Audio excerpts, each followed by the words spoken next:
Kaya mo ba to? Kaya mo ba to?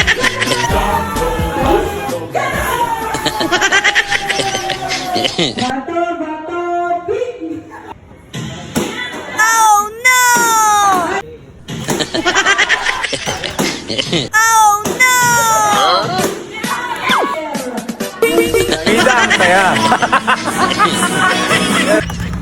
Yun, 5:30 nga o alas 6 na ng gabi, dumating nga tayo dyan sa Jollibee, sa Ngandaan, dito sa may Caloocan niya mga brother, at dito nga gagawin yung cross mix sa Thanksgiving.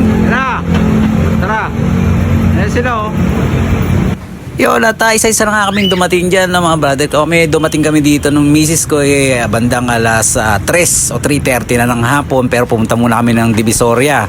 Pagkatapos namin Divisoria, bago mag 5:30, bumalik na kami rito at pumunta na nga kami rito sa may Jollibee sa Ngandaan mga brother. So nauna na nga kami dyan, kaya lang ito pagbaba ko, naabutan ko nga yung tropa yan at sinubayan ko na siya packet sa taas. So ayan no, maglalag ka muna dyan at bago ka pumasok, so makikita mo agad dyan, ayan no, nakasulat cross mix Thanksgiving party. Ayan. So checkin mo yung pangalan dyan. So yan lang kami, yan lang yung mga nakapunta dyan nung gabi na yan. So ayan, pasok ka sa loob. Yo! So anytime, ito nga, nag-start na kami at mag-start na ng prayer bago mag-start yung program mga brother. Creativity and teamwork that allow lights and sound to bring life to every event.